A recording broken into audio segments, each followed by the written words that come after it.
মাঝে মধ্যে আমার ছেলের হাতের বানানো অনেক খাবার খাই, খুব ভালোই লাগে। সো হ্যালো এভরিওয়ান, আসসালামু আলাইকুম, welcome back to my another blog. আশা করি সবাই ভালো আছেন। আলহামদুলিল্লাহ আমিও ভালো আছি। তো আজকের ভিডিওটা সকাল থেকেই শুরু করলাম। তো সকালবেলা আমার ছেলেদের জন্য একটু নুডলস রান্না করতেছি। তো এখানে পেঁয়াজটা ভালো করে ভেজে নিয়ে একটা ডিমও ভালো করে পেঁয়াজের সাথে ভেজে নিয়ে তারপর দিয়ে দিলাম পানি। পানিটা ফুটে উঠলে এখানে আমি দিয়ে দিচ্ছি টমেটো সস। আর এখানে যে নুডলসটা রেখেছি সেই নুডলসটা দিয়ে ভালো করে নেড়ে চেড়ে তারপর এখানে নুডলসের মশলাটাও দিয়ে একটু নেড়ে চেড়ে রান্না করে নিয়েছি। এখানে আমি টমেটো সসটা দেওয়ার কারণ হচ্ছে টমেটো সসটা আমার বাসায় নিজের হাতে আমি তৈরি করেছি তাই দিয়েছি, তা না হলে একদমই দিতাম না। তো আমি একটু চা খেয়ে নিয়েছিলাম, ওদেরকে একটু দুধ জাল করে দিয়েছি, ওরা খেয়ে নিয়েছে। তারপর আমি চলে গেলাম রান্না করার জন্য। এখানে আমি চুলাতে আজকে ভাত বসিয়ে দিয়েছি, যেহেতু একদম অনেক বৃষ্টি পড়ে, কারেন্টও নাই, তাই রাইস কুকারে আর ভাতটা বসাতে পারলাম না। এদিকে সবকিছু গুছিয়ে মাছগুলো লবণ হলুদ আর লেবু রস মাখিয়ে একটু ভেজে নিচ্ছি। আর এদিকে আমার ছোট ছেলে আসছে, আমার ড্রাগন ফল খাবো, একটু কেটে দাও। তো ওকে আমি ড্রাগন ফলটা একটু কেটে দিচ্ছি। তো ছেলেটাকে খেতে দিয়ে এদিকে মাছগুলো একটু উল্টে দিচ্ছি, যেহেতু একটা পিঠ হয়ে গেছে আর একটা পিঠও উল্টে দিচ্ছি। আর বাহিরে প্রচুর বৃষ্টি,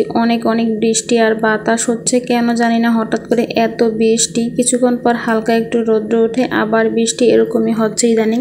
কিন্তু কাল থেকে একদম প্রচুর বৃষ্টি হচ্ছে, একদমই কোনো রৌদ্র উঠতেছে না। আর এদিকে রান্না করতে করতে ভাবলাম একটু চা খাই, তো একটু চা বানিয়ে নিলাম, চা খাচ্ছি আর রান্না করছি। ইদানিং কেন জানি না রান্নার সময় একটু চা খেতে ভালোই লাগে, তাই একটু চা খাই আর এদিকে রান্নাও করে ফেলি। তো এদিকে আমি মশলাটাও বসিয়ে নিয়েছি পাঙ্গাস মাছ দিয়ে। এখন আমি পটল দিয়ে রান্না করব, সাথে একটু আলু দিয়েছি আমার ছেলের জন্য। তো ভালো করে ঢাকনা দিয়ে আমি পটলগুলো একটু কষিয়ে নিচ্ছি। পটলগুলো ভালো করে কষানো হয়ে গেলে এখানে আমি একটু পরিমাণ মতো পানি দিয়ে দেব, যেহেতু একটু ঝোল ঝোল রাখবো তাই একটু বেশি করেই পানি দিয়ে দিলাম। তারপর কিছুক্ষণ ফুটিয়ে নেব। আর এদিকে পাশের চুলায় আমি পটলগুলো ভেজে নিচ্ছি। তো এগুলো আমি লবণ হলুদ আর মরিচের গুঁড়া দিয়ে মেখে তারপর ভেজে নিয়েছি, যেন একদমই খালি খালি এরকমই ভাত দিয়ে খাওয়া যায়। তো এদিকে কিছুক্ষণ পটলটা রান্না করা হয়ে গেলে আমি এখানে মাছগুলো সব দিয়ে আরো কিছুক্ষণ রান্না করে নেব। তো মাছগুলো দেওয়া হয়ে গেলে আমি খুন্তি দিয়ে এভাবে একটু নেড়ে চেড়ে দেবো। আজকের রান্নাটা আমি একদম মরিচের গুঁড়া দিয়ে রান্না করেছি, যেহেতু সবসময় কাঁচামরিচ দিয়ে রান্না করি। আজকে যেহেতু ডিপ ফ্রিজে কাঁচামরিচ রাখা ছিল,